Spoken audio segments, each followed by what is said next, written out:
¿Cómo?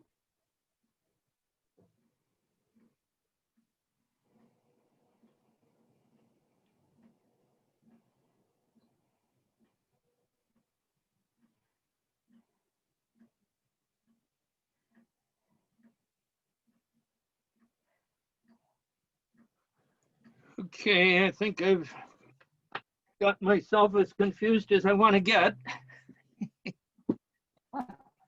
What part of Ohio? I'm from Youngstown Diocese, Margarita. Oh, okay. Mar- I was from Piqua, Ohio. That's 20 miles north of Dayton, Ohio, on I-75. Oh, yes, yes, yes, yes. So how did you come to know Bernie Survil? Wow, long time ago at St. Francis University, he had me do translations for kids to their padrinos in the United States. I had my Spanish students do the translations as part of the class. So, and I guess he knew somebody else from St. Francis, so they introduced me, and we did that a long time ago. Here he comes. Bernie, he's coming. Here comes Bernie. Hello, Bernie. Hi, Bob. You're looking good for your age. Yeah, well, I don't have a cap as nice as yours, though, is the problem. You know, I'd look better if I had such a cap. Well, ask the spirit of Halloween to bring you one. Maybe a pumpkin on your shoulder, huh? Well, I see that I'm not the first one here. That's right. Your friend I wanted Margarita to make is sure here. I was here. You've talked with Margaret, have you, our interpreter? Well, we're getting acquainted. Good, very good. Whoever this is over here, I only see the chairs, but we'll look into it. So again, I say welcome to you all. I'm Bernie. We're not going to go around introducing ourselves because we already did that last time. But when you pipe up to ask a question or make an observation, identify yourself, where you're from and why you're with us, kind of thing, huh? Well, very good. So I'm going to ask then Padre Dario, the pastor of Santa Rosa de Lima Parish in the Polachic Valley of Guatemala, to begin with a prayer in his mother tongue. Ora, por favor, Padre Dario, una oración para arrancar esta sesión. Gracias, Padre. Sashkabali Dios tu pabek, lika holbek, lisantir musique, o canta shak. At kanat katukwa, bantio shakwe, chiruli hona lain, kuangko, rubela ako, sashkabali lokla angel ain. Inikesh koslay ebla akolal agakol li ebla angis li kuangke baran Estados Unidos, o kanak nakapat la kilometer kaben, reina toruang, panukita kat angel na kuan, to ruang tikbal akichik, bikinip la akolal akolaring Guatemala. O kanak nakapat la kilom la constitución sa kaben sa pinip ni Colomingre, Padre Bernardo, o pinip ni kuangke baran Estados Unidos, inakpila ko Edgar Hernandez. Nakapat la kilom la constitución sa kaben, kubadir tu pabe, kulbek santimos Okantashak. Okantashak. I bet you know what that means, people, huh? Okantashak. You know some Kikchi. Very good. Well, the order of our business today is to ask each of the two guests from Guatemala to take 5 minutes to explain what they're doing to defend or care for our common home. Sort of backwards, we are talking about the footprint, ecological footprint, but that will be worked into the discussion period. Entonces, Edgar, por favor, explíquenos qué está haciendo para defender la naturaleza, usted y los socios de las reservas.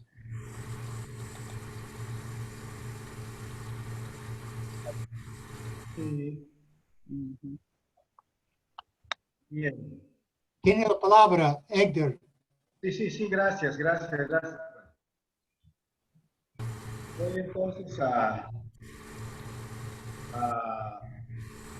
compartir. Me llamo Edgar Hernández y doy un saludo a todos y todas ustedes allá, hermanos y hermanas en los Estados Unidos, esta tarde y en esta reunión. Me siento muy contento de saludarlos. Yo estoy acompañando a un grupo de 14 familias que son guardianes de 2 reservas naturales que tiene la diócesis de Verapaz. Espera, Edgar, deja la Margarita pasar esto.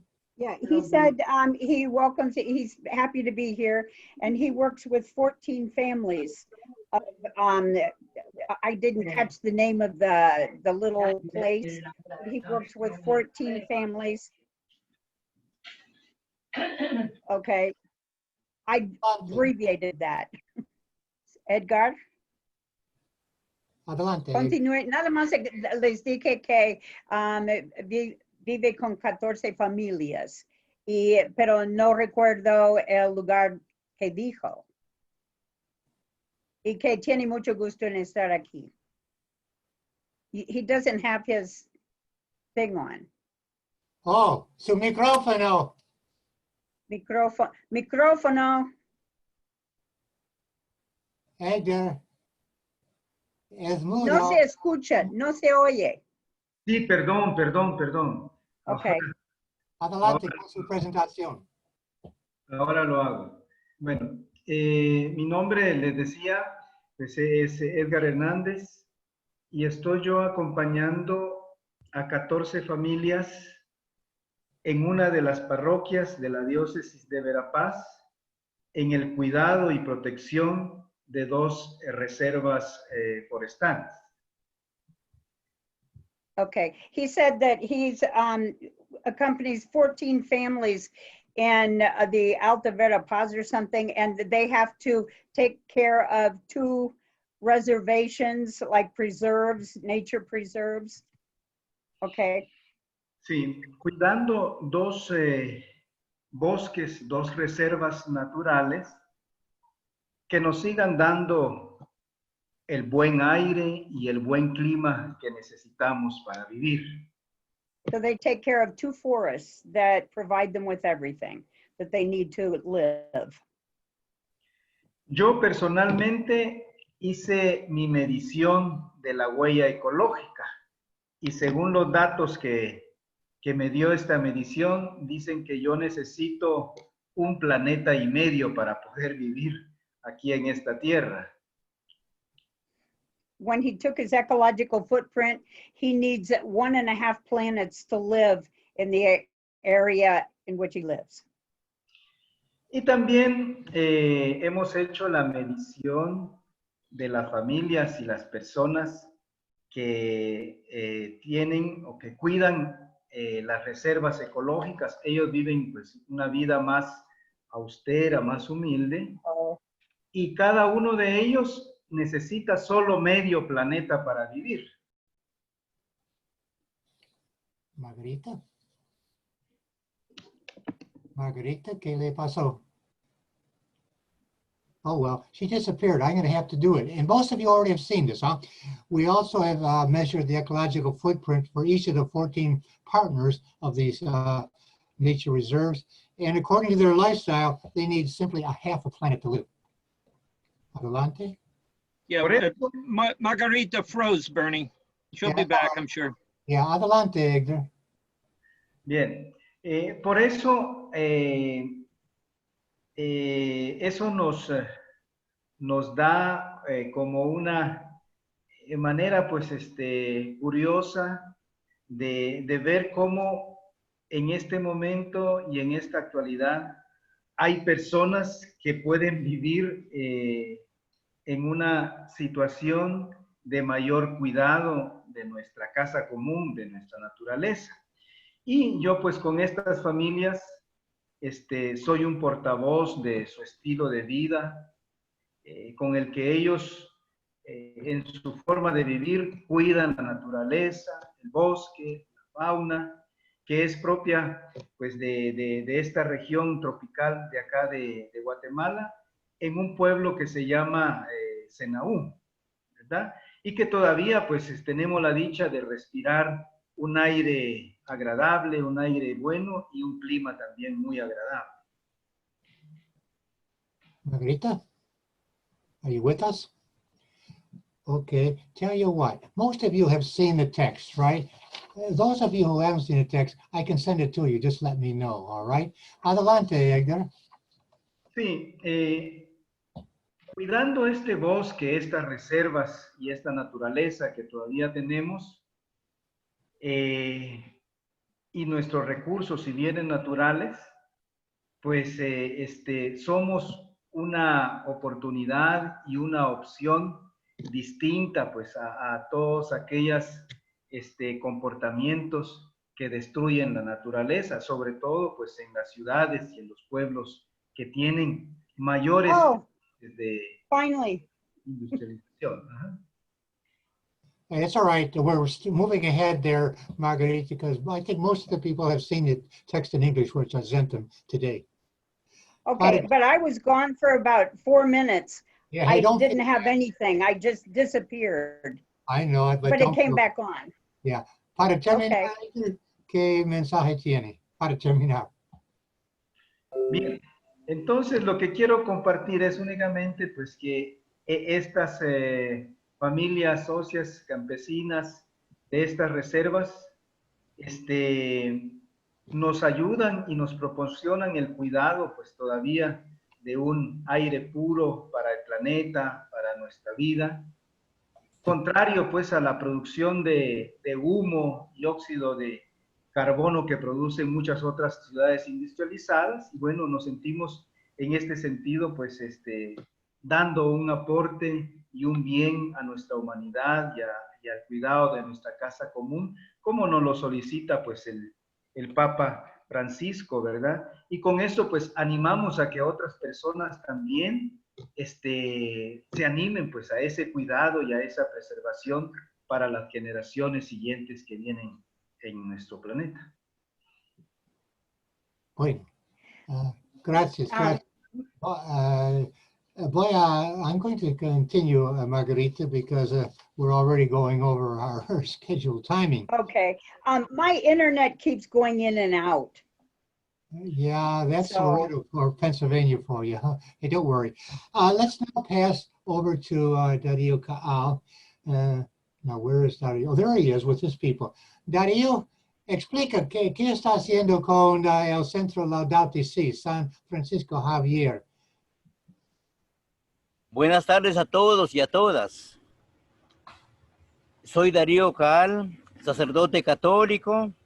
Trabajo en el Valle del Polochic, en la parroquia de Santa Rosa de Lima, Panzós, Alta Verapaz. Y con trabajo de varios años en Santa Catalina La Tinta, Alta Verapaz, Guatemala. Okay, un momento. Margarita, do you have that?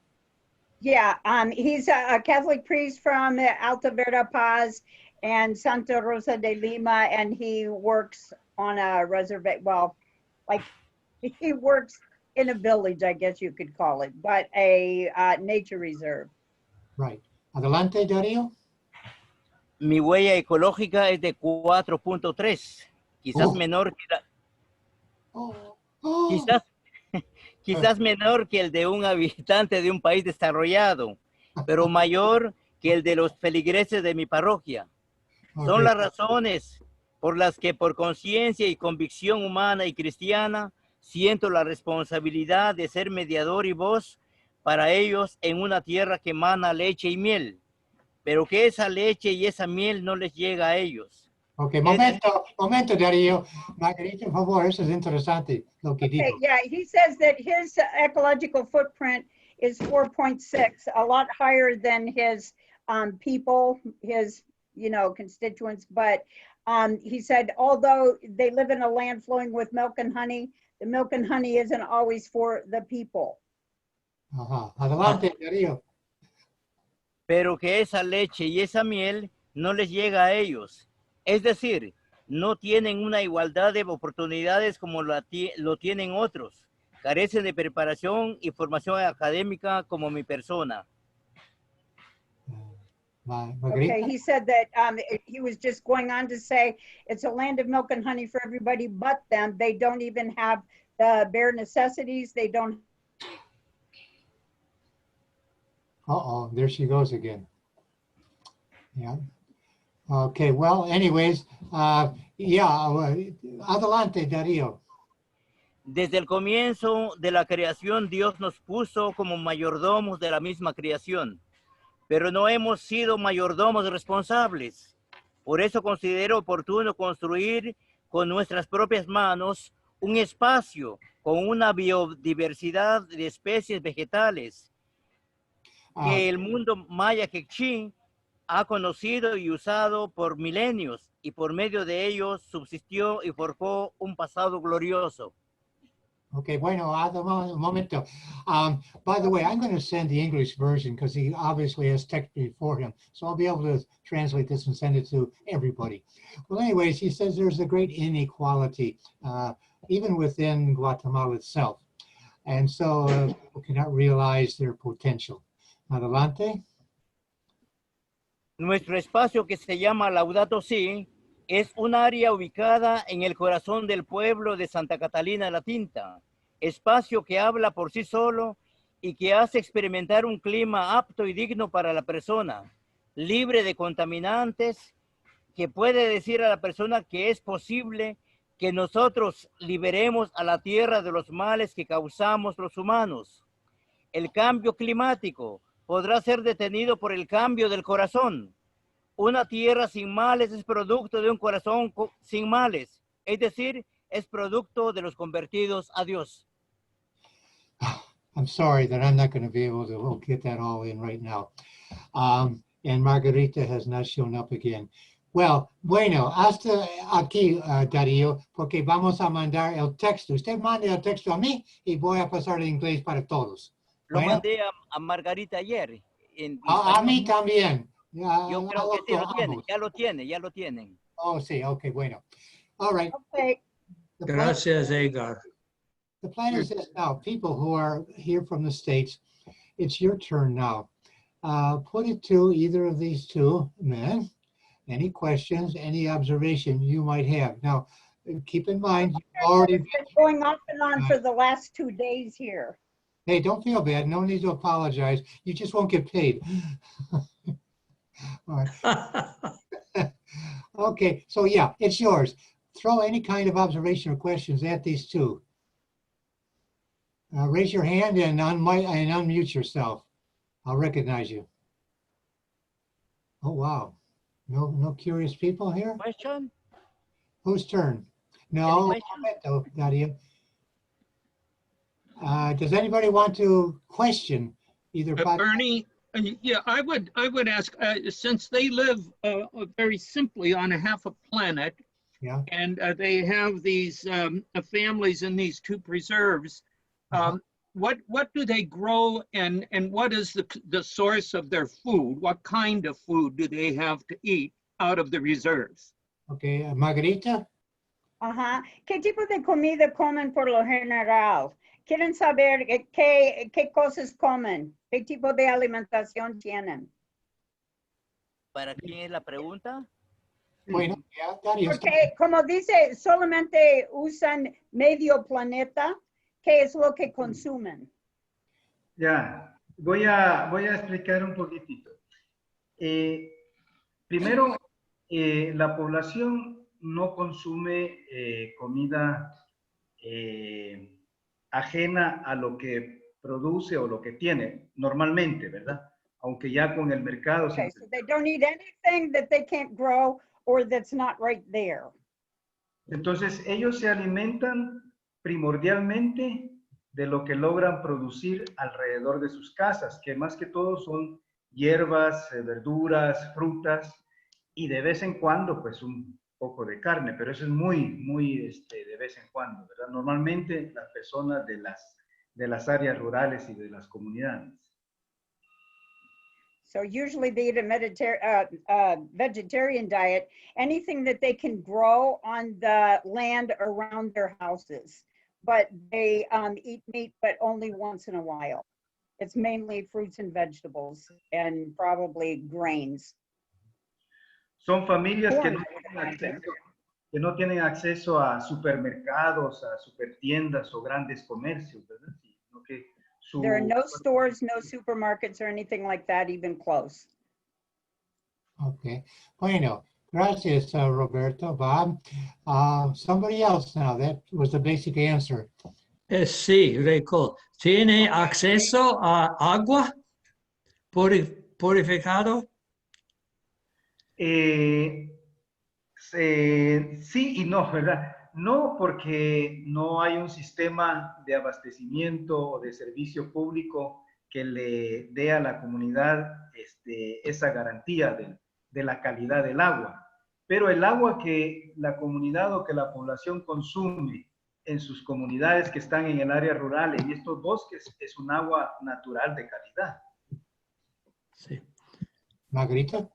Okay, they don't have access to any type of drinking water that comes in pipes or, you know, that's provided, let's say, by any municipalities. What they have to do is just get their water from the forest, probably from like wells, or just from what's available in their surroundings. Okay. Streams. Do they have, this is Bob, do they have wells that with pumps that bring the water up? Or do they have to go to rivulets or rivers or whatever and haul it for a distance? Okay. ¿Tienen pozos o tienen que ir al río o a un manantial? Bueno, Ahí- dejo Sí, tiene- espacio al padre Darío para que él responda. Okay. They have to go to the river to bring it up. So they get water from the river, from the springs. Ajá. ¿Cuántos And then I would kilómetros? imagine they have to boil it. ¿Cuántos ¿Tienen que hervir el kilómetros? agua? Padre Darío, ¿responda esa pregunta o la respondo yo? Yo creo ¿Se que tiene vos- que hervir el agua? Sí. Responde, Sí, padre Darío. yeah, they have to boil the water. yo creo que vos podrías responder para terminar. Bien, el abastecimiento del agua es de los mismos recursos que la población tiene en sus alrededores, a través de ríos, pozos o nacimientos locales. Pero sí tienen que implementar algunas prácticas de purificación del agua. Hervir el agua, ponerle un poco de cloro o ponerla bajo el sol durante varias horas y todo eso para que el agua sea sana y les pueda ser pues, útil y no les provoque enfermedades. Algunas comunidades tienen estos servicios cercanos, pero otras comunidades sí tienen que caminar horas para poder abastecerse del agua. Margarita? Okay. Some people have to walk for hours to get water. They don't have system. They have to boil it, or they use like chloride tablets, or they put. Sometimes he said they let it just sit in the sun. I don't know what that would do, but he said they do take precautions because the water is not drinkable as is. Let's turn now to another question. We've looked at food and drink. Louis? I'm wondering if they've experiencing side effects from climate change, either too little water, extra heat, any variables there regarding climate change. Okay, y también les afecta los cambios climáticos, por ejemplo, si hace más calor que lo normal o si hay menos, si hay escasez de agua o entonces si hay cosas por el cambio climático que tienen que sobrevivir. Dario? Dario? Su micrófono no se oye. Ok. ¿Ya estamos? ¿Escucha? Sí, ¿Me escuchan? Sí, Darío. Sí, padre, yo creo que cada vez más con el cambio climático, los climas fríos, calientes, la intensidad de lluvia sí afecta. Para el verano, la escasez de agua. Para el invierno, las grandes inundaciones.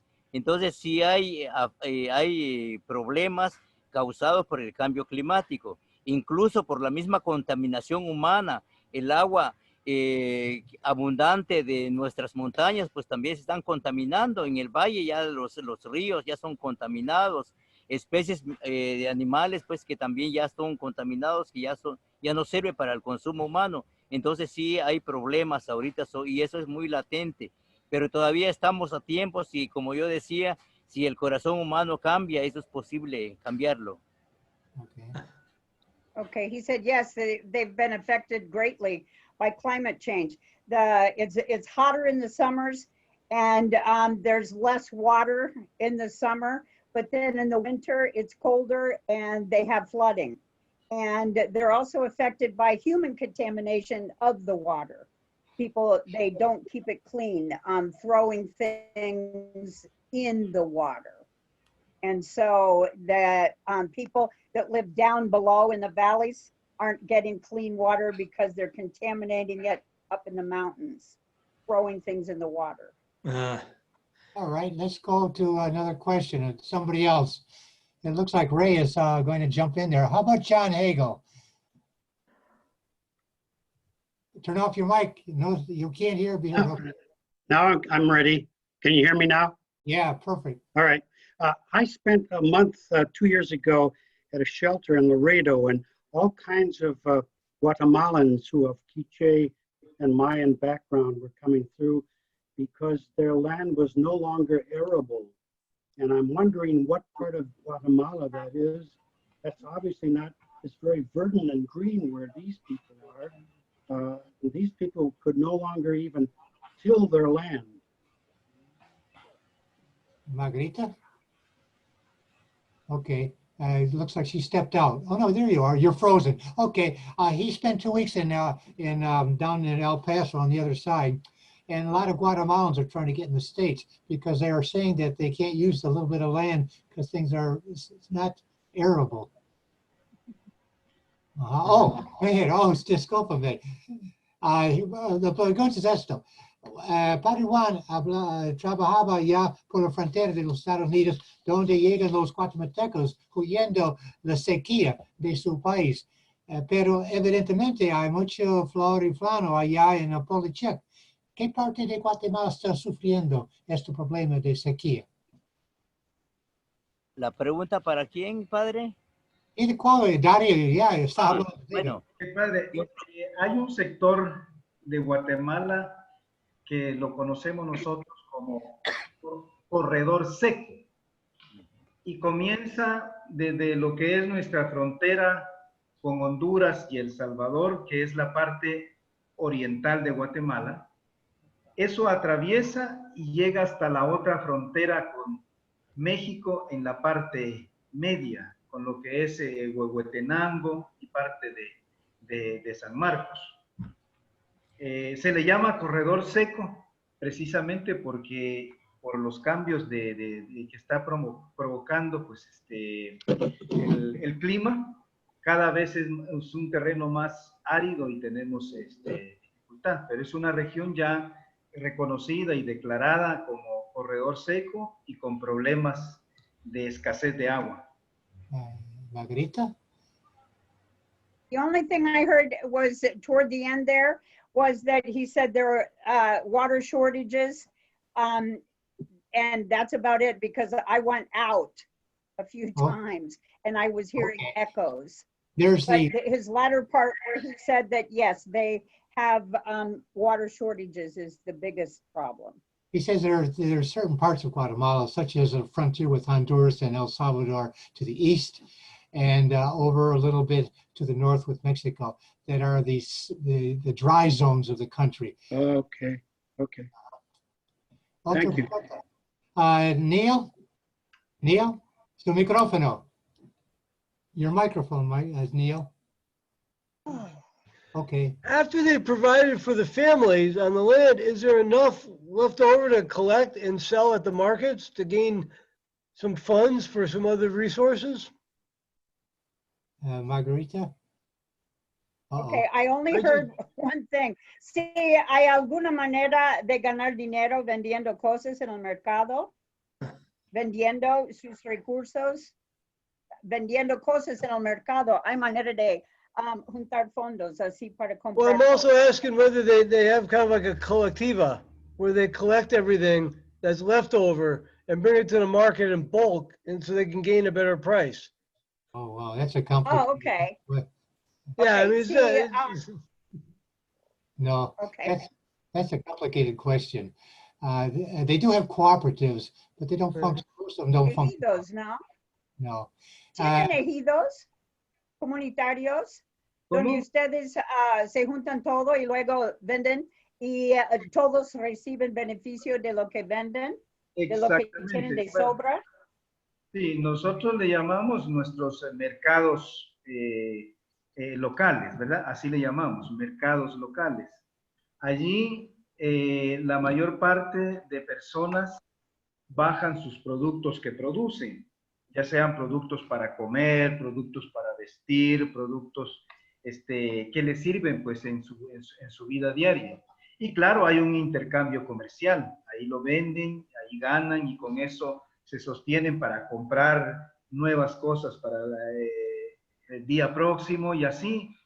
Esto lo tienen pues en sus pueblos y en sus comunidades. Es su forma económica de subsistir. Pero también hay mucho comercio solidario, donde no se maneja la parte puramente económica del billete, sino de la solidaridad intercambiando sus bienes, ¿verdad? Quienes cambian un animalito por un poco de granos o de verduras y eso, y así se ayudan también para su sostenibilidad. Yeah, your question wasn't answered, obviously, because he did not mention cooperatives, etc. Well, that's okay. That's okay. There's bartering that goes on. Yeah. I got a better answer than I was looking for, actually. Oh, okay, thank you. All right, Hank, again, you people are in command here. Throw something out for their consideration. Ray, Caal. ¿Qué es la situación de salud general por las comunidades? Dario, ¿qué dice? Micrófono. Micrófono, Darío. No escuchamos la pregunta. No escuchamos la pregunta. Repeat the question. La situación de salud. Pregunta es, ¿cómo es el salud de comunidades? Sí, padre. Bueno, yo creo que nosotros, gracias a Dios, incluso por la pandemia, la salud yo creo que ha estado estable. Sí, ha estado estable. No hemos padecido grandes consecuencias por el coronavirus, pero incluso con otras enfermedades se padece poco por el contacto con el mundo más desarrollado. Yo creo que es una respuesta que le estoy dando, diciendo pues que no, la salud es un poco más estable, ¿sí? Gracias. Okay, very good. I'm looking, Bob? Translate that, Bernie, because we don't all understand Spanish. Maybe everybody else does, I don't. Okay, well, Ray forgot that. He didn't translate himself, okay? Your question, Ray, was about health. And Dario answered, he says, we've been spared the worst of the pandemic, but more normal health problems are always an issue. Yes, especially in the, it's verdant and so on, but a lot of mosquitoes, even malaria and those kinds of things that affects lowlands. All right. Dwayne, you have to turn on your mic. I was gone until just now. I haven't been here in a while. Okay, Dwayne, you have to turn on your mic. I was on before. Okay, thank you. Anyway, just quickly, I'm aware that a company like Starbucks, through their president or the owner, is developing trees that will produce coffee in sufficient amounts for the people who are growing coffee trees for production and for their well-being. So he's developing trees, wants to develop trees that will suit the environment as the environment changes in different parts of the country, especially in the South American countries, rather than the companies going to other places around the world and leaving people high and dry economically. So there's a concern of rust and other kinds of problems with coffee trees in Central America. And just to make that point, I don't know what the background is for people who are on our video today. Okay, allow me to handle that one, Margarita, because I lived in coffee country for 12 years. La pregunta es, ¿cómo es la producción de café que es la base económica por mucha gente en Polichek, por lo menos arriba? Edgar? Bien. Porque el problema de las infecciones de los árboles de café también. Sí, sí, sí. Bueno, estos productos que son también en términos de economía, pues productos de exportación, son muy fluctuantes, en el sentido de que en algunos años se tiene la suerte de que los precios son favorables y en otros años los precios no. En el caso de Alta Verapaz, más que el café, para la población campesina, es el cardamomo, el producto como más fuerte de producción y también de ingreso económico. Y ambos juegan la misma modalidad económica. Es decir, dependen mucho de los precios exteriores para tener beneficio. Entonces, en algunas oportunidades, para la población le favorece porque son productos que tiene que pasar trabajándoles casi todo el año. Pero hay otras épocas donde estos precios caen y las personas pues pierden la totalidad de su trabajo y de sus bienes alrededor de esto. Ok, bueno, la pregunta fue diferente. El padre Dwayne pregunta sobre el problema de las infecciones que atacan los árboles de café. ¿Está superado esto con 9 especies de café? Exactamente. No está superado, pero sí se está superando. Los campesinos están adaptando nuevas semillas y están como también preparando sus terrenos para protegerlo de todas estas plagas que destruyen. La más común acá en Guatemala y en América Latina es una que se conoce con el nombre de la roya, que es un tipo de hongo provocado por la humedad y que daña pues bastante el café. Pero sí ya hay mucho trabajo que se ha venido haciendo durante los últimos años para poder. Entonces, la producción, tanto en cantidad como en calidad del café, sí ha aumentado en Guatemala. Okay, gracias. Yeah, he says they're overcoming the rust problem. And they have a mold problem. Yeah, that's what they call it, rust. Oh, okay. Yeah. Yeah, that was terrible about 10 years ago, but now they're overcoming that. He also said that when the market fluctuates so much with coffee, one year it'll be up, one year it'll be down, but they also grow cardamom to like, you know, how would you say, balance out. Yeah. When the coffee, you know, if the coffee isn't, let's say, bought, they can sell the cardamom.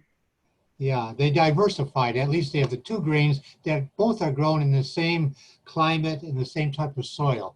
In the old days, 100 years ago, it was pure coffee. And when the price went down, the people suffered terribly. What is cardamom? Cardamom is a spice that most of the Arab world likes. It's also used to make candy and other things like that. Thank you. The Arabs put in their coffee. Okay, Like chocolate. Your hand. Raimundo? Sí, padre, económicamente en departamento de Santa Rosa de Lima es mi misiones ahí. El café es propiedad de los dueños, los personas ordinarios tiene no mucho dinero por mucho trabajo. Creo que son pocas comunidades que tienen producción de café.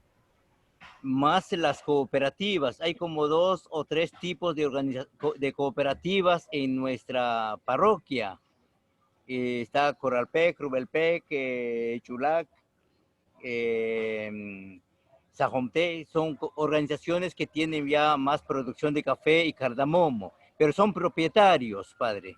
Son propietarios, pero son minorías de comunidades, no son comunidades, no el total de comunidades, son pocas comunidades, pero sí son propietarios. Okay, Dario, Father Dario, just simply saying, in my area, in my parish, there are several communities that have coffee cooperatives. And so it's just not finqueros or the grand coffee producers like in Santa Rosa de Lima.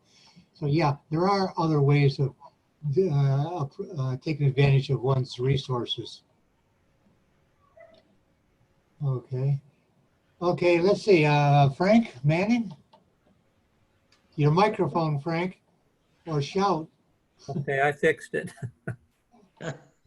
It has been said that in Guatemala, the footprint is such that they require 1/2 a planet to live. Earlier on, I think something was said about, I don't know who, but some people require 1.5 planets to live, which is 3 times Guatemala, and we actually don't have 1.5 planets available either. But I'd like to have a little more explanation about how these calculations are made. What do they really mean underneath? Okay. I know that we use a lot more than other people, but it needs more of a clarification than just that. I don't think that we're going to be able to get into that in this moment that we have these 2 Guatemalans. They just got to know the ecological way of Ecological because I got in touch with them. And that's true of some of you too. They had never taken this test before, this calculation. But we did that on the first session. I don't know if you're here, Frank, but let's concentrate on these 2 experts who are Guatemalans. John? That's fine. That's good. No problem. I was just going to intervene quickly to say, Frank, for your benefit, my footprint is 2.5 planets. That's pretty low too for an American. Congratulations, huh? Yeah. And you heard that Dario, Father Dario, 3.8. So talk about injustice, huh? Other preguntas and other questions or observations? Luis. Bernie, I was wondering if these cooperatives are fair trade cooperatives. Oh, I probably that's not true. Pregunta, I don't know how to put the word. How do you use the word fair trade? Precio justo. Huh? Si reciben un precio justo por su café, el café que venden, ¿reciben un precio justo? Bueno, hay 3 modalidades de esa producción. Están los grandes terratenientes, los pequeños productores organizados en cooperativas y los productores individuales. Definitivamente, los grandes productores sí obtienen precios favorables, precios buenos internacionalmente, porque ellos tienen pues el control de la economía. Sin embargo, los pequeños productores, los productores individuales en sus comunidades, ellos revenden su café. No son los vendedores directos con quienes le compran, sino hay intermediarios que ya les disminuyen la paga y tienen problemas serios, ¿verdad? El productor individual de café pues, es una mínima parte que gana, ¿verdad? En comparación con lo que gana un productor grande, un finquero, un terrateniente ya organizado. De hecho, a nivel nacional hay un departamento organizado a nivel del gobierno que se llama ANACAFE y que es el que regula los precios y toda la dinámica económica del café. Do you dare to answer that or? Okay, well, yeah, he was just saying how naturally there is ANACAFE, which is like a regulator of coffee prices. And he said, naturally, the people that make the most money off coffee are the huge landowners, Folgers Coffee, people like that have the big pieces of land. The cooperatives, they make more or less a fair price, but they have to have negotiators. They have like middlemen that, you know, help them sell their products at a fair price. And then there are individuals that just have their own little piece of land and they sell maybe like a family business of coffee. It's all regulated, but they naturally don't make as much money as the big producers because they sell bulk. Yeah, yeah, okay. Yeah, bueno. Frank, you want to continue that? Your microphone, Mike, Frank? Yeah. A number of years ago, I went with a medical mission to a village several hundred miles north of Guatemala City. And some of the things that I observed there, they had all kinds of medical problems. Worms with the children, the little babies. Saw all kinds of young women, 14, 15 years old, who already had several children. They had terrible problems with their teeth. They lived in these huts that had no ventilation, and then they were, all that smoke they were breathing all of the time. So cumulatively, they were a pretty unhealthy village. And what I'm wondering is what progress is being made in these conditions of basic health conditions and management of the population, things like that. Rita, lanza la pregunta. Okay, quiero saber en cuanto a la salud de los poblados, ¿tienen acceso a medicinas? Porque dice que cuando vivía ahí sabía que los niños tenían lombrices y parásitos y la gente no tenía medicina y luego la gente, por ejemplo, no había ventilación buena en sus casas, entonces así respiraba mucho humo y luego tenían problemas respiratorios. Pero ahora tienen mejor acceso a salud pública, mejor acceso a medicinas y clínicas. Dario, ¿qué dice Dario? Sí, padre, yo creo que la situación, como ella dice, sigue en lo mismo. La situación de salud, pues yo creo que no ha cambiado mucho, no hay cambios mayores. Eso es la respuesta más simple y sencilla, no hay cambios mayores, sigue en la misma situación, ¿sí? Okay, he said that things are about the same. The public health is terrible. In other words, they don't have access to medicines. It's about the same. It hasn't improved. Tengo una pregunta para Edgar. I have a question for Edgar. When I was there for a visit a couple of years ago, he took me to an upscale part of the city of Guatemala. Talk about the difference between Polichic Valley and there. Explícale cómo vive la gente en el capital, sobre todo donde esta gran parroquia de los ricos que usted me mostró hace años. Bien. Bueno, en la ciudad la vida de las personas es muy diferente, ¿verdad? Que un área rural, que la provincia.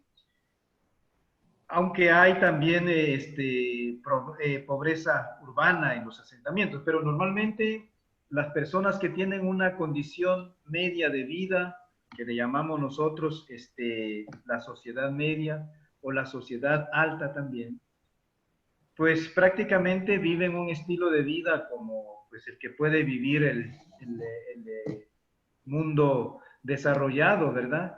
Con su casa de 2, 3 niveles, con un espacio grande individual para cada uno de sus miembros de familia, con sus vehículos, claro, sus electrodomésticos, refrigeradoras, lavadoras, televisores y toda la comodidad pues, necesaria. Y también con los servicios públicos básicos indispensables. Tienen los mejores escuelas o lugares para estudiar, los mejores centros de atención también para salud y centros comerciales donde puede encontrar productos de cualquier parte del mundo y puede también tenerlos a su alcance, ¿verdad? Su ritmo de vida pues está muy bien planificado. sus normalmente 8 horas laborales y sus fines de semana pues de recreación, de fiesta y de parranda, por decir así. Esa es la vida normal de un guatemalteco en la ciudad en este nivel. So city life, the Guatemalans in the city, middle and upper class, live a lot like we do. They have everything. They have houses with 2 or 3 floors. They have cars. They have lots of TVs and all kinds of electrical appliances. So it's a much different world than it is in comparison to the people who live in the countryside. Yeah, Guatemala has one of the highest levels of inequality in the Western Hemisphere. Bob? Yes, in these 2 preserves, nature preserves, how large are they when you see them together? Is it like a county in our experience here, for example? And how many people live in those preserves? And do they live, you know, all in kind of one central community, or is it multiple villages? Okay, allow me to take care of this. La pregunta es, ¿cómo vive la gente en las reservas de Sena U? ¿Todo montado en casas pegado uno a otro? ¿O cómo es la vida de los socios de las reservas de Sena U? Bueno, la vida ordinaria es trabajo agrícola de lunes a viernes durante el día, directamente pues en labores pues que tienen que ver con la producción agrícola en la tierra. El sábado pues un poco más de tiempo dedicado a su familia y a su ambiente. El día domingo un tiempo más dedicado a su práctica religiosa o a sus prácticas también de recreación, visita de familia y todo eso. Discúlpame, Dario, Edgar, la pregunta no es eso. Explica cómo es la reserva de Santa Caterina y San Isidro. ¿Qué extensión tiene? Bueno. ¿Cómo vive la gente en esta reserva, los socios? Sí, por eso me estoy refiriendo a los socios, esa es su vida, pues. Entonces, ellos están normalmente viviendo en las reservas tienen una dimensión entre ambas de 3 caballerías y medias de terreno. Ahí ellos, los campesinos, tienen sus lugares de trabajo, donde producen algunos cardamomo, café, y con eso pues lo mantienen ordinariamente. Tienen ahí sus viviendas, ellos tienen pues ahí un poco de terreno para trabajar, y ahí tienen sus casas, y ahí tienen también sus familias. De lunes a viernes normalmente están en ese trabajo. Los sábados y domingos lo dedican más a cuestiones pues de relación familiar, ¿verdad? Ellos en su... Tengo que interrumpir otra vez. Roberto está preguntando, ¿qué es la extensión? Por ejemplo, ¿cubre todo el departamento de Verapaz o qué? ¿Cuántas hectáreas son sus reservas? 3 hectáreas y media es lo que es la extensión de terreno. About 300 acres. The reserves. Yeah, very small. It's symbolic. Es claro. Yeah. As for the conservatory that Dario, that's probably not more than 10 or 15 acres down in the lowlands. But ahora, Padre Bernardo, hay un detalle que es muy significativo para nosotros.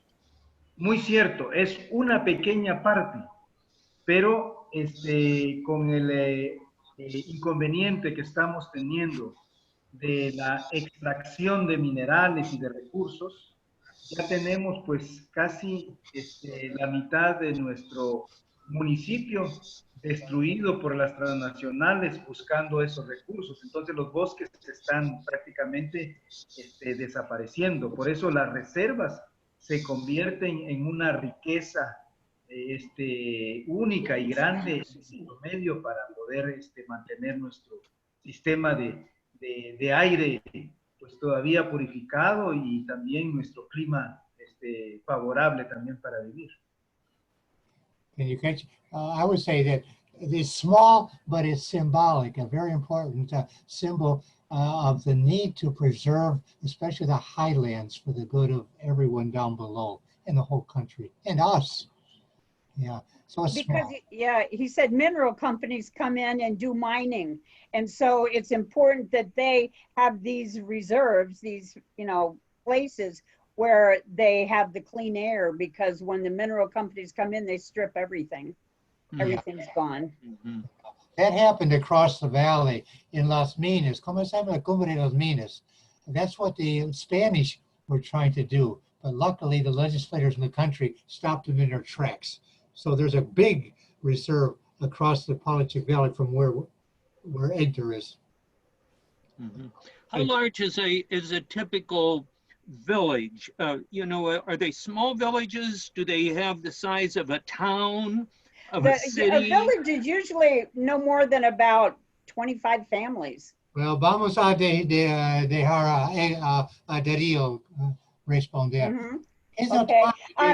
¿Cómo qué tamaño son las aldeas? ¿Cuántas personas en cada aldea? Bueno, hay comunidades que tienen 7 comunidades. Por ejemplo, Cajipec, que es de mi parroquia, lo constituyen 7 familias. 7 familias. Pero hay comunidades también que tienen hasta 700 familias. Por ejemplo, Sajomte, que tiene más o menos aproximado de 700 familias. Caboncito como 2000 familias. Son áreas muy en el valle del Polo Chic. Son las únicas comunidades en el valle. Aparte de estas comunidades, pues ya están las grandes extensiones de las empresas de palma, ganadería, la extracción de níquel, todo eso, pues ya en el valle ya no está. Son pocas comunidades, pero sí hay comunidades muy poquitas, también de 5 familias y también muy grandes. So he said they can be as low as only 5 or 7 families, all the way up to 700 to 1,000 families. So it varies very widely. Yeah, he takes care of 28 villages in his parish. I had 75 when I was down there in Sanu, where Edgar is the manager of that forest reserve. Yeah, they vary tremendously in size. Hey, we're getting close to the hour, and you're scheduled for 1 hour, but I think we can go on. Insofar as you have interest, we will continue. Louis, I see your finger first of all. I was wondering, do they have factory farms where huge amounts of pigs and chickens and sometimes cattle? And if so, how that is affecting local farms? Margarita, explícala. Okay, tienen ganaderías. Por ejemplo, tienen ganaderías donde tienen mucho ganado, muchos puercos. Y si tienen, también hay abastecimiento. Entonces ya, pues, ¿producen carne así o no? Bueno, este es un privilegio nada más de un sector de la población. Sí, de hecho, hay una comunidad ganadera, y así se le llama, ¿verdad? Ganadera, que es la que tiene las mejores tierras también productivas del país y se dedica a eso. Pero eso corresponde siempre a un sector muy privilegiado y muy único. Normalmente, la población en estas comunidades no tiene gran número de animales.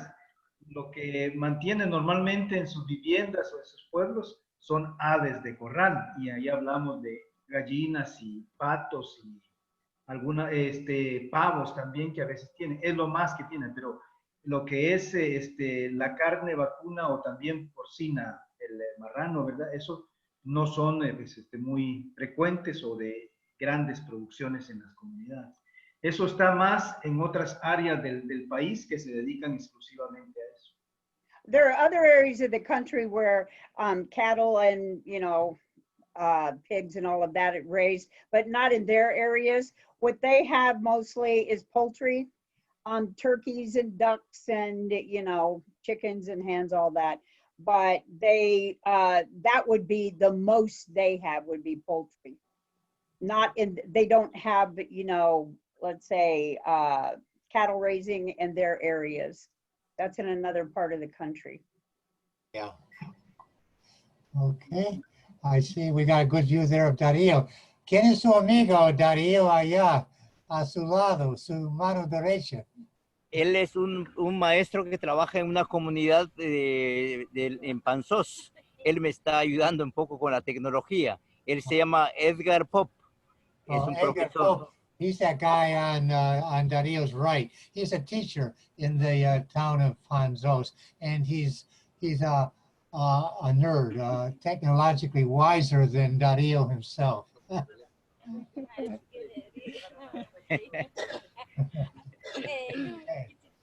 And so it goes.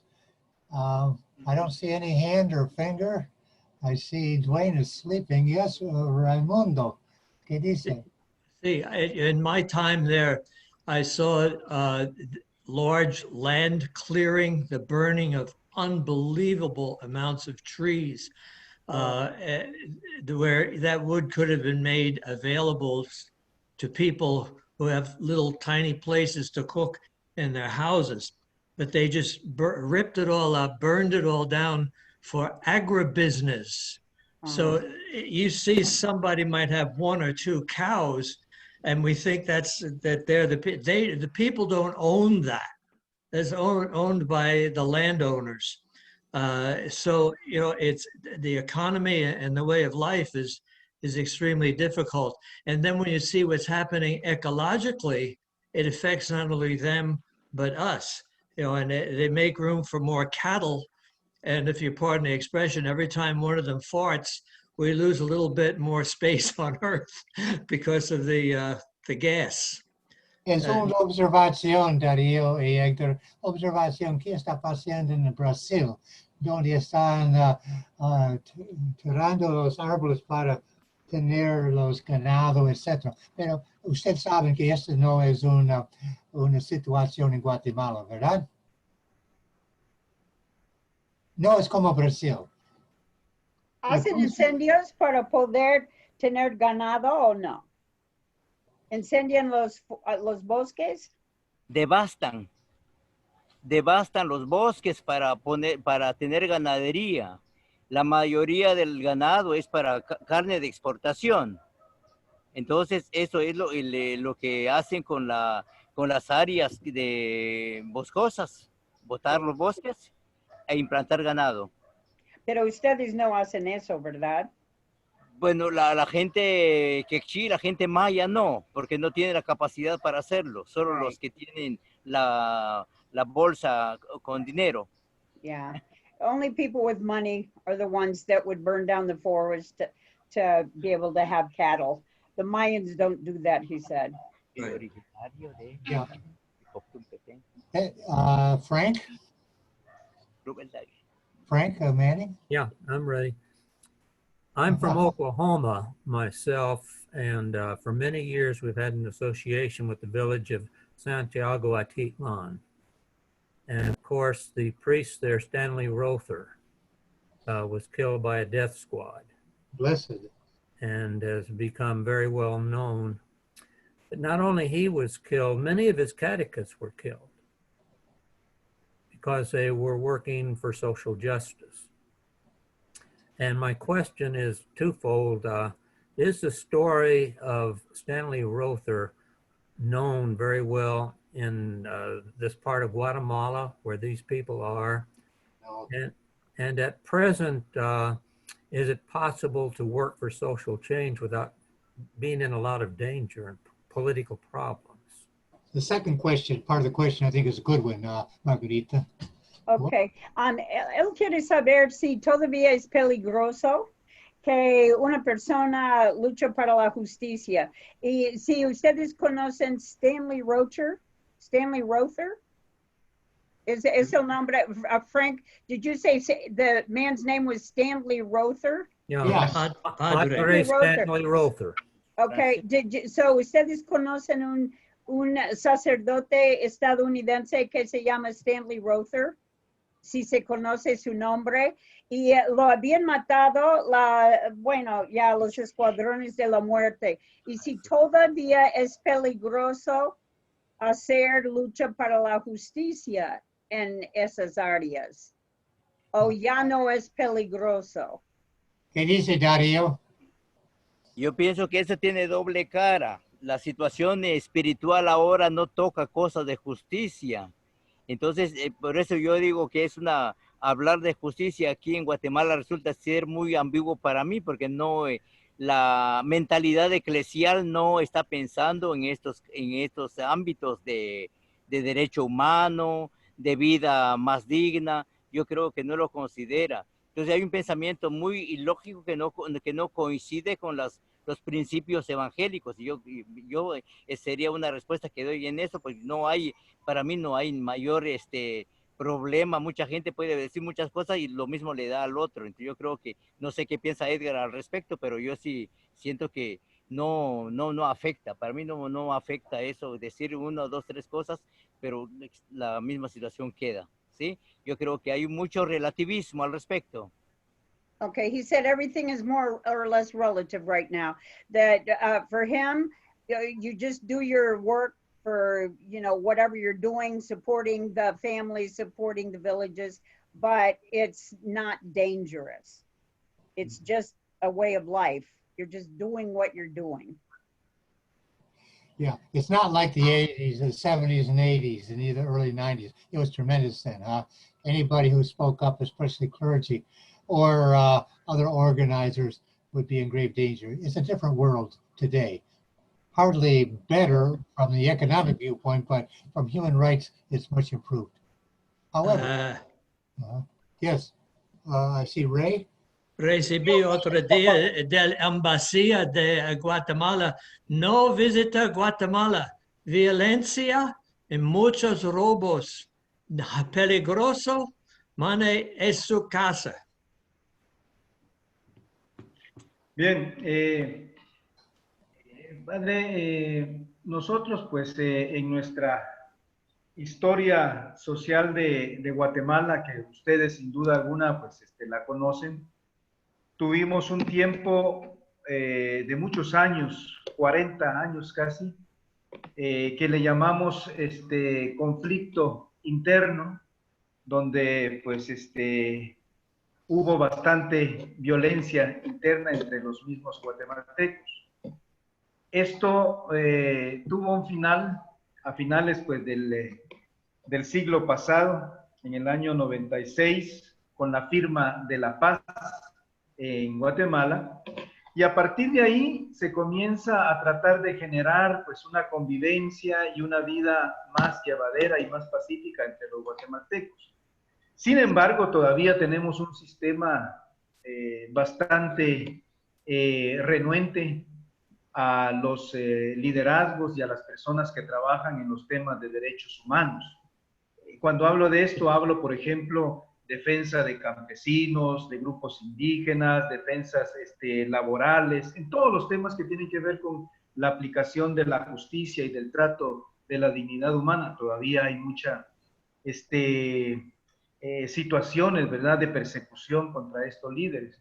Y respecto a la pregunta si conocíamos al padre allá en Atitlán, claro que sí, lo conocimos. De hecho, está en un proceso de beatificación porque fue uno de los mártires que, defendiendo pues a esta comunidad de Santiago Atitlán, ofrendió su vida pues en estos años difíciles de la violencia, al igual que otros sacerdotes como el que acaba de ser beatificado junto con un catequista en uno de los departamentos aquí cercanos del norte que se llama Izabal, bien, ¿verdad? Entonces, sí, tuvimos ese periodo, pero en este momento, aunque sí ya se han abierto las puertas y también hay unos espacios de mejor participación ciudadana, un clima pues de mayor convivencia pacífica, un Estado pues que trata de rescatar la convivencia democrática, siempre tenemos inconvenientes de persecución contra los que trabajan todo este tema de derechos humanos y defensa de la justicia.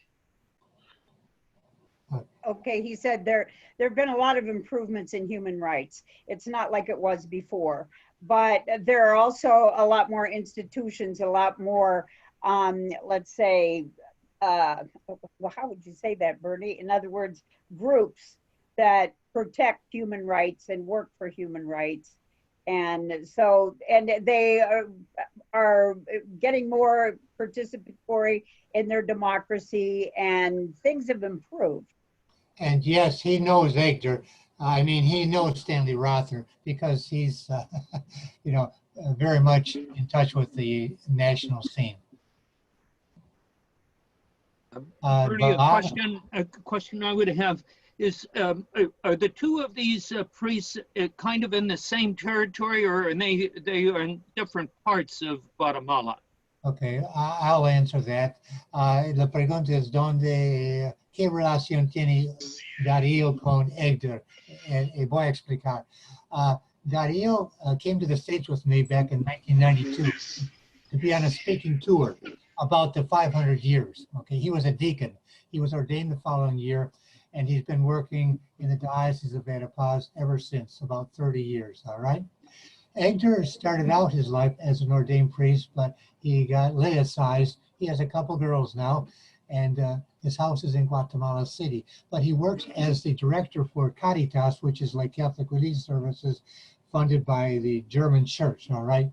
And he covers one whole department, Baja Verapaz, it's called, which is part of the Diocese of Verapaz, where during the war years, there was tremendous massacres going on.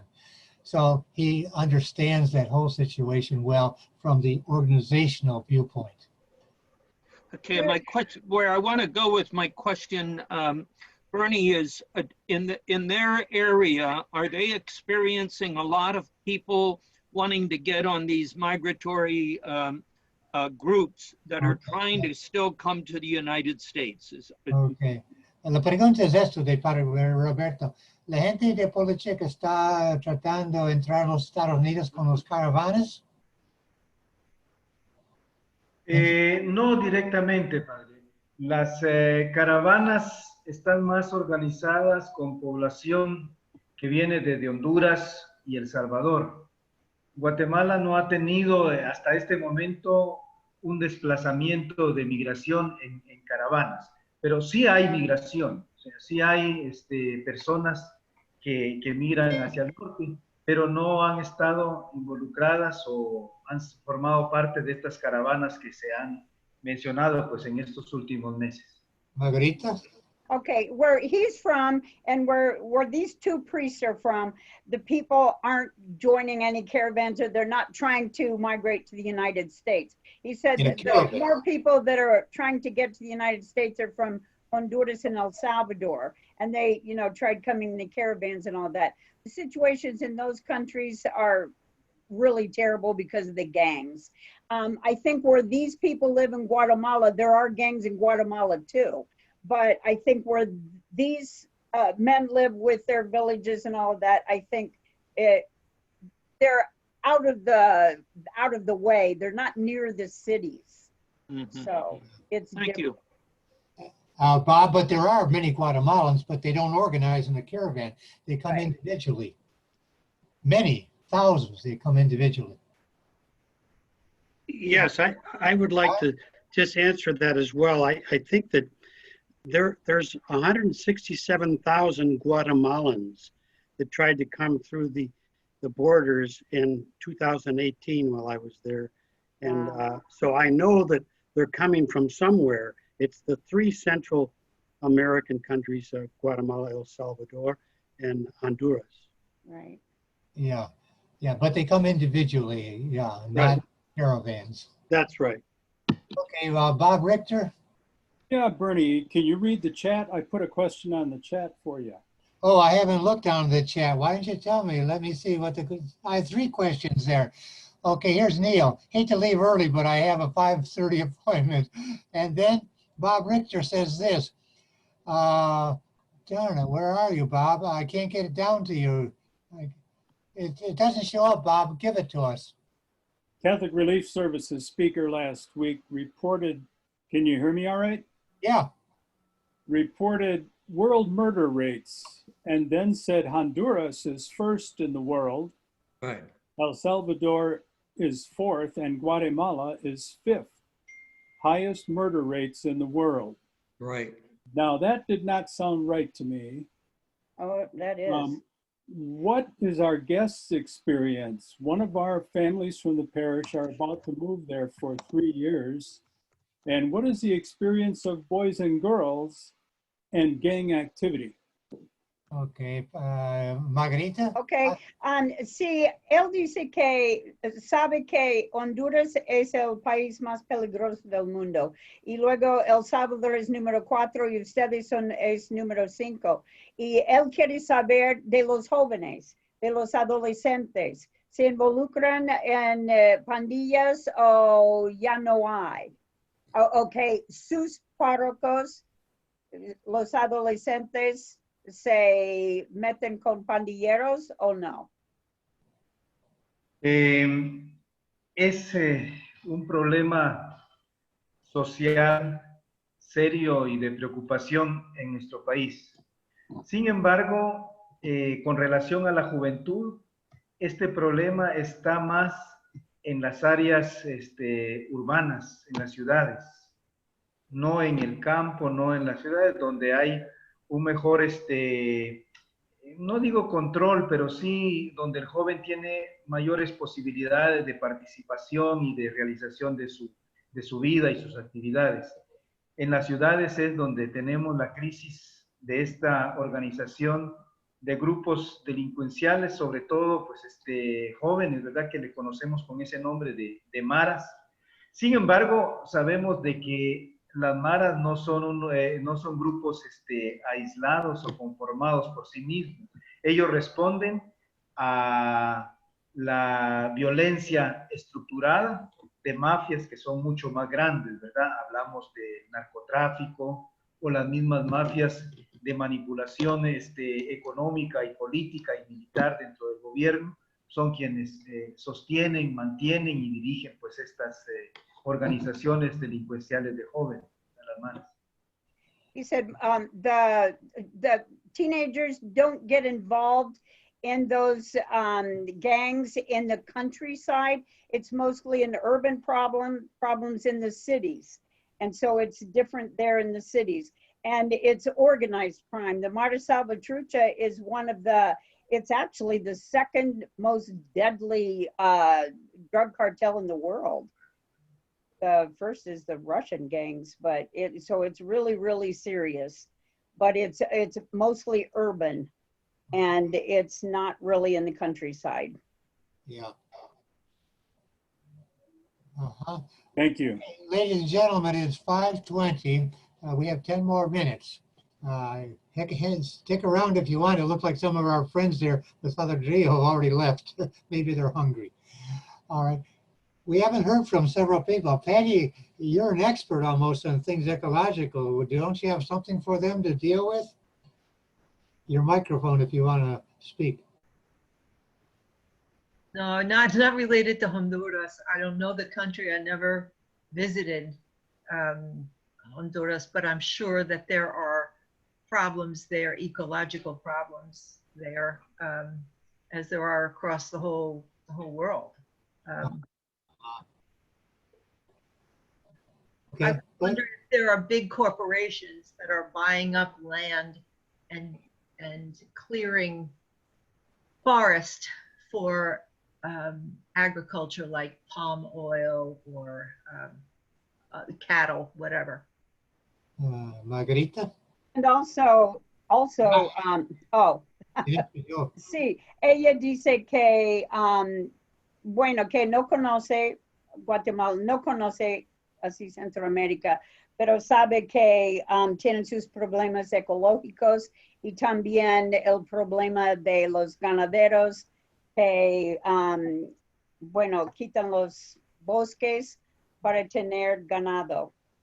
So, y también las minas, ¿verdad? And also the mines, yes. You know, the miners going in, you know, stripping the forest for the mines, you know, mountaintop removal. Sí, es muy cierto. Muy cierto, así es. Ok. Las minas. Otra pregunta entonces. Estoy mirando. Dwayne has disappeared behind his Guatemalan rug. All right. We are down to 13 people. Anybody want to pipe up, please, in our closing minutes? Then I'm going to ask Father Dario, ¿en qué consiste la oración de los cristianos mayas? No es como la oración romana, tiene su propio lenguaje para dirigir a Dios. Sí, yo creo que es un poco, es más, es una relación más de padre-madre con Dios. Dios, Dios Padre y Madre. Y nosotros siempre nos consideramos como hijos de la tierra, Ajral Church. Yo creo que en ese sentido es que nos consideramos con este tipo de identidad, más conocer a Dios como más cercano, más presente, más omnisciente, si se puede decir en este lenguaje. Yo creo que es la manera como nos relacionamos con Él. He said they have a more personal relation. The Mayans have a more personal relationship with God. They have like God the Mother and God the Father, instead of God the Son, Holy Spirit. In other words, it's more of a personal, familiar relationship. And I guess that's about it. They also, their cosmovision, everything that you do affects everybody else. But that's I think kind of interesting. A mother and a father God. Yes, have they integrated that, the Catholic community in Guatemala, where they they would have the Mayan culture present? Is it being integrated? Are they coming together, or are they kind of alienated? Están integrados la religión católica con la religión maya, como dice que tienen Dios Padre y Dios Madre, pero tienen entonces su propia manera de ver su religión, los mayas, porque dice que es muy personal, ¿no? Pues sí, la relación es como reconocer a Dios como Padre y Madre, Dios Padre y Madre. Entonces es la forma de cómo lo reconocemos. Pero nosotros también nos consideramos como hijos e hijas de Dios, sin pensar que si somos o no somos bautizados. Nosotros siempre nos consideramos como hijos de Dios. Eso es el sentido, ¿ya? Okay, so it's a familiar relationship. They're all children of God, God the Father, God the Mother. And they might not be baptized, but they still feel that they're part of that religious community, that they're children of God. I have a pregunta, Dario. ¿Y qué de la montaña y del valle? La importancia de la ecología en la crecencia. Cuando rezan hacia la montaña, al valle. A los 4 puntos cardinales. Hacia los 4 puntos cardinales se hace ese tipo de oración, pensando que es una recreación del mundo original, como lo hizo Dios. El nombre perfecto, el número ¿cómo es que se dice?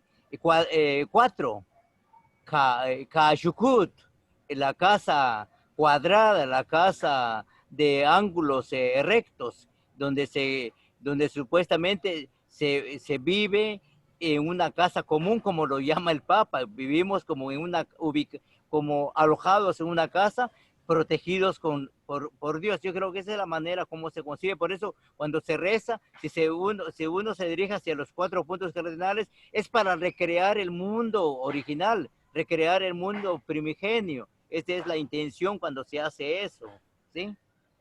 They pray to the 4 cardinal points when they pray to God, because it's like that going back to, the essence of, earth, wind, fire, water.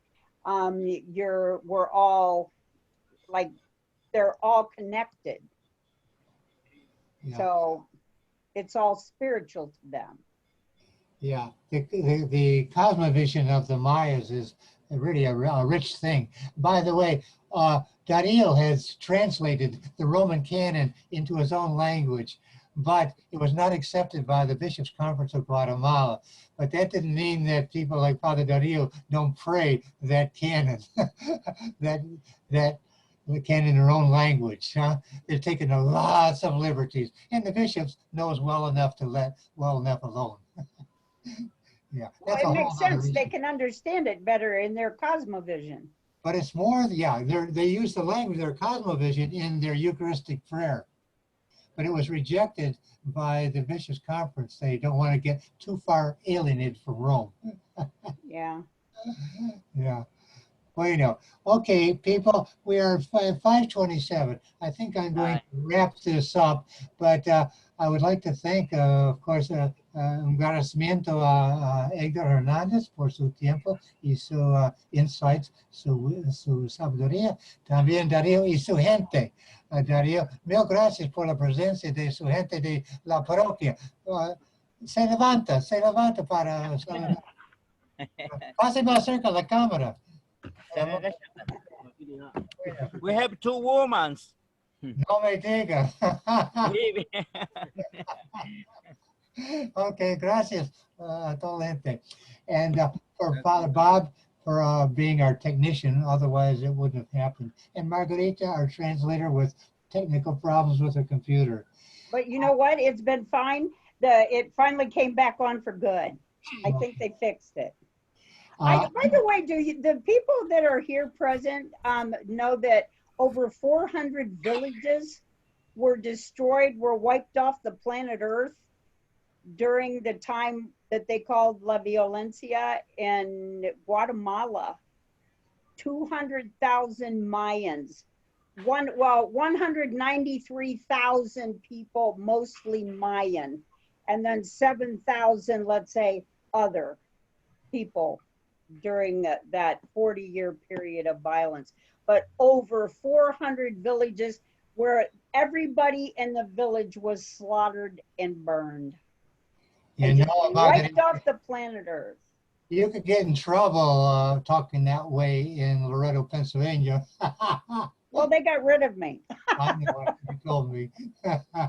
I'm going to ask you to evaluate this session. I'll send out just a few simple questions. I would ask you to please reply. We just might do a follow-up if there's interest. Yeah, ¿qué dice, Edgar?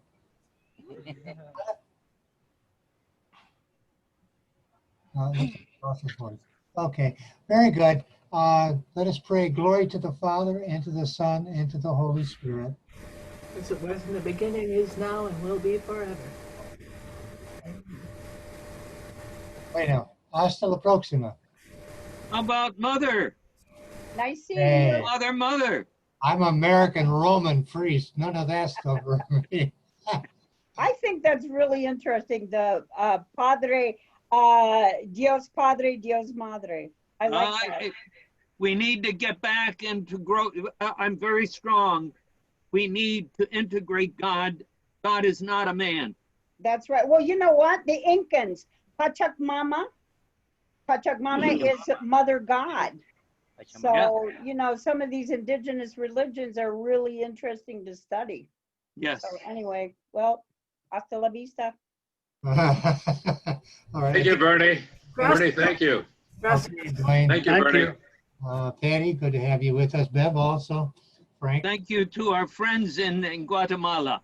Oh, yeah. Yes. Muchas gracias. God bless you. Gracias. San Lucas Toliman is where I visited. Yeah. Oh, yeah, we know that. San Lucas por Lago. Sí. Yo tengo miedo de visitar Guatemala, tengo que admitir. Oh, Edgar está a sus I have to órdenes. admit, I'm too scared to visit Guatemala. No, seriously, it's very dangerous. Thanks for helping. Puede ser su guía. Quizás sus aldeas, pero las ciudades no. Bueno. Okay. Okay. Thank you, Margarita. Adios.